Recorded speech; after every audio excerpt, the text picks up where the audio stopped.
Hey everyone, Blade Ninja 009, and this is review number 32, and that is of Log Horizon. Real fast, the reason why I did say 30-second review is because it sounds like I'm saying 30 seconds, and I think that's just the way I speak, but I feel like that would confuse people. I don't want them to think, oh, you're going to review Log Horizon in 30 seconds. What? How is that possible? But anyways, so real fast, Log Horizon is a typical run-of-the-mill MMO RPG where players get trapped in it.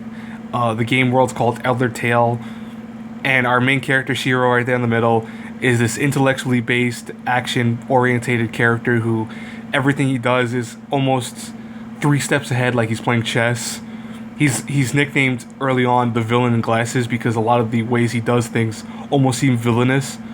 But you know, he's a nice guy, and the whole concept of Log Horizon is players trying to survive in this world where they got trapped in it all of a sudden, and lo and behold, are now having to either adjust to the lives ahead of them in this game, or figure out why they're stuck in this game and how to escape.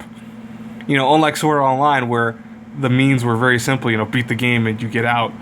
Log Horizon goes almost like a dot hack type route, where a lot of it is not understood why players are trapped in and why this is happening. And unlike dot hack, you won't ever learn what has caused people to get trapped in this game. They're 2 seasons into the show, and I'll tell you right now, the plot for it is what I think is the biggest weakness of Log Horizon. But I'm not really wanting to talk about the plot. The plot is, again, a run-of-the-mill type of stuck in this MMO type game, you know, players trying to survive. What I want to talk about is Log Horizon's biggest weakness and the reason why it's going to get a very low score for me. I'm not saying everyone that watches anime has played MMOs, but most people who watch anime, I noticed, have played an MMO in their life, have played either Guild Wars or World of Warcraft or etc., you know, EverQuest, etc. The thing is that, you know, when you're explaining something in any anime, there's always usually a lot of diction to learn in anime. There's always kind of, you have to learn the terminology and the definitions.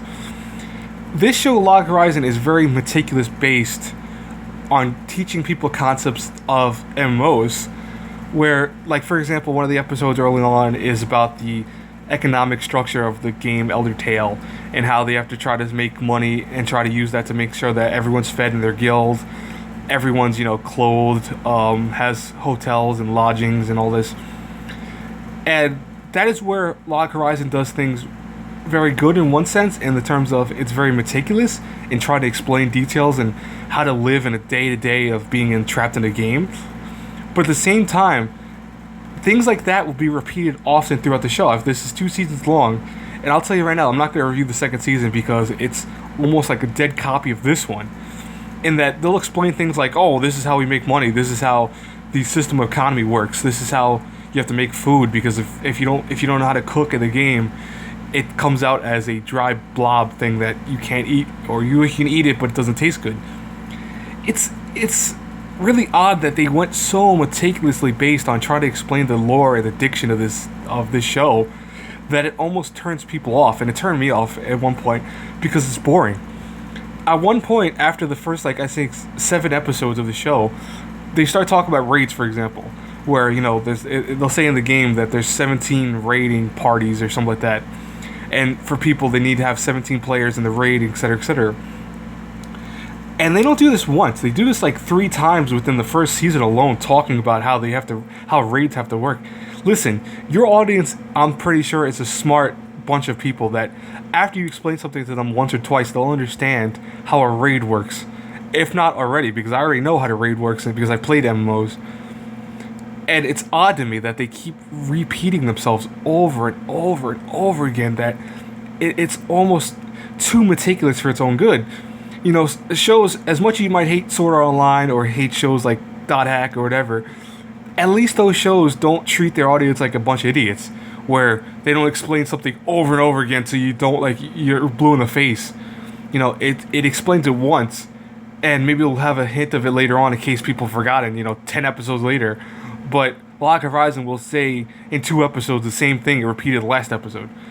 And that happens a lot in the show, especially in season 2, where they explain raids, I think, 5 times in that show. I kid you not. So that's why if I had to review Log Horizon. It seems like I have a lot of hate for this, but you know, Log Horizon works in a lot of ways. It has a very nice art style. I like how it actually looks like an MMO, where you have people like cat people, and you know, you have tall players, you have people who are in different bodies because, you know, they've selected a character to be a female when they were a male player, and they get trapped in that body instead of being in a male body like Sword Art Online, for example, where the characters will all switch to their relative gender. In this show, if you played a male and you were in a female body, you're trapped in that female body because that's your character, and they're trapped in their avatars.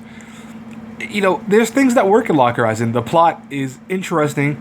It doesn't overly explain a lot of things in terms of what's happening in the world, like, you know, who put them there and why why this is happening to them in the first place.